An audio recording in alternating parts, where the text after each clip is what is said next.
What is going on, guys? Welcome back to another Pokemon Ultra Sun and Moon Wi-Fi battle. Today I have another underused match. This one is against Rich.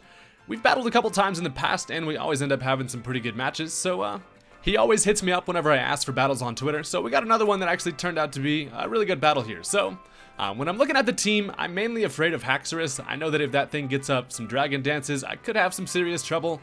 Other than that, I notice he's got Mega Altaria. Also don't really want that thing to set up against me. Then he's got just some big threats like Arcanine and Seizure. Overall, this boy's rocking some heat, and let's go ahead and just get right into the battle.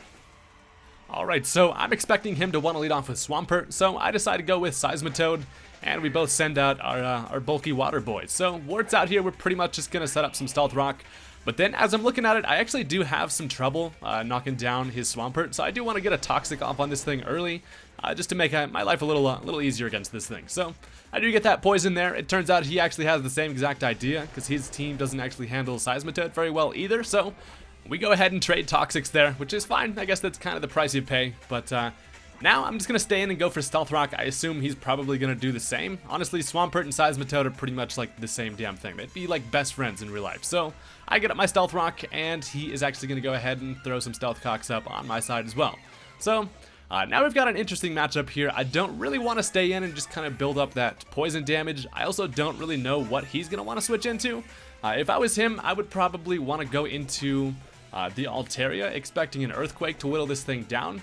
But then there's a chance that he can go for Earthquake as well. But I'm just going to go ahead and get out of here, and I decide to go ahead and predict the switch into Altaria, and I bring in my Mamoswine. But it turns out that he's actually just going to stay in an Earthquake himself, so that kind of sucks. That's going to do a whole bunch of damage to Face Paint, and I can't really afford to stay in here and take another one. Plus, I'm not going to be able to actually knock that thing out since it has too much health, and these things are generally going to be physically defensive. So Face Paint does take some unneeded damage there, as now I'm going to predict another Earthquake, and I can freely bring in my Latias. So he does go for the Earthquake. I levitate right above that and laugh in this thing's face, as it's over here just kind of building up that poison damage, which is actually nice, because now it's sitting, around half, and that's kind of what I needed. So as I'm looking at his team, I know that he's not going to want to leave that Swampert in against a Draco Meteor, so I'm actually going to make a double switch and predict him to go into his Alolan Muck.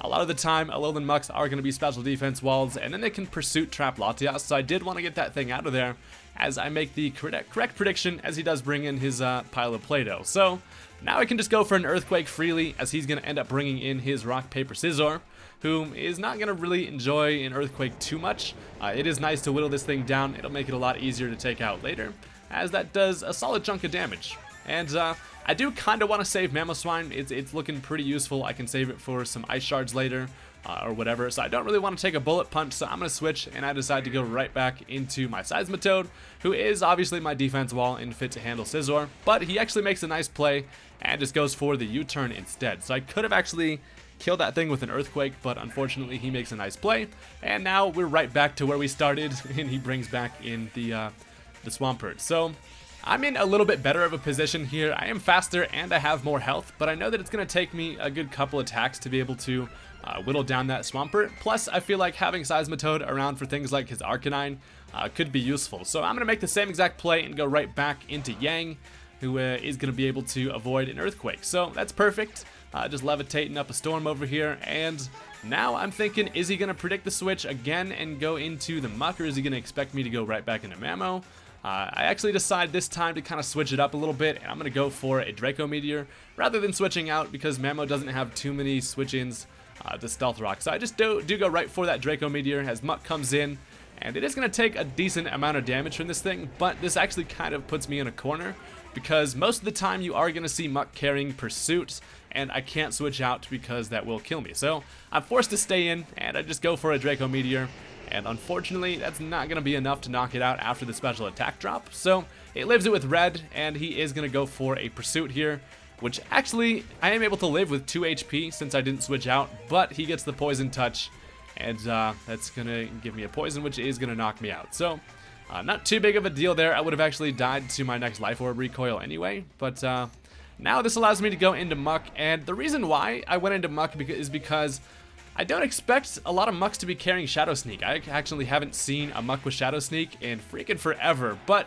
his actually turns out to have it, and that priority is able to kill me, so that was a misplay on my end, and that really, kind of sucks. But now I can bring in my Porygon 2, who is actually a monster. I haven't used Porygon 2 a whole lot lately, but this thing's reliable as hell. So I can just go for a Thunderbolt. It is going to knock out the Muck. So it's good to see that thing gone, as now he is able to have a free switch, and he's going to go into his Nimbus Cloud. So I know that this Mega Altaria wants to come in and pretty much just set up against me, but I should be bulky enough to be able to take a couple hits even after a Dragon Dance, and then I can kind of whittle this thing down with a Thunder Wave and then just spam some Ice Beam. So he is going to dance around like a dragon. He gets his weird afro going, and that gets him at +1 attack and speed. So I go for the Thunder Wave here. That's going to cripple the hell out of this thing. It's also going to make it so now Porygon 2 is faster. So I'm going to stay in here and just go for an Ice Beam. It's not really worth switching. A Body Slam would do a bunch of damage to anything on my team. So it actually lives it pretty nicely because those things are pretty damn bulky.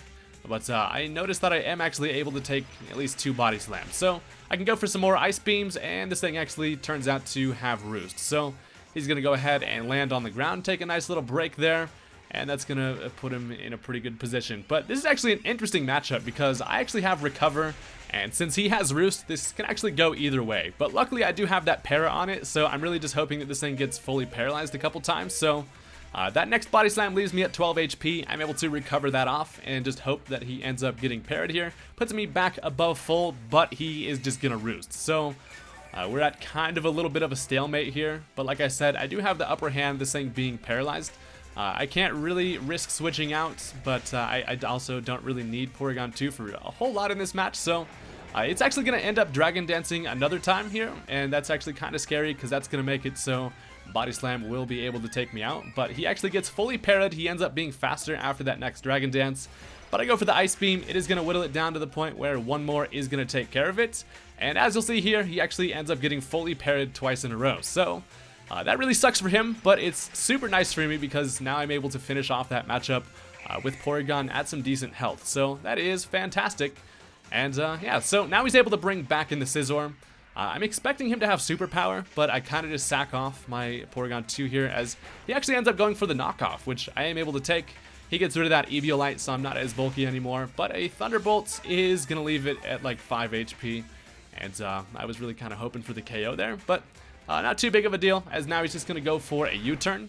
That's actually nice because the next time that thing switches in, it is going to die to the Stealth Rock, and I don't think he has any hazard removal, so that's really nice. But now in comes the Fire Doggo. He is going to get a whole bunch of damage from that Stealth Rock, and he actually is forced to take a Thunderbolt here, which is going to put it at about half. So I'm expecting this thing to be probably an offensive Arcanine. It does show me close combat, punches the hell out of my Rubber Ducky, and down goes Seizure. But you did a good job. I'm proud of you, Porygon. So this is good because this allows me a free switch, and I'm going to go right into my Seismitoad, who is perfectly fit to handle this thing. So I can go for an Earthquake here pretty freely, as he's going to actually end up bringing in the Seizure again, which obviously is just going to die to that Stealth Rock, and then I just kind of go ahead and Earthquake the ground. So good to see that thing gone. Big Meaty Claws is no longer, and Warts is just over here kind of miserable with his poison, but I do got some leftovers, so at least he's eating his, half-eaten apple, having a small time. So in comes the Swampert again. Honestly, this Swampert just wants to be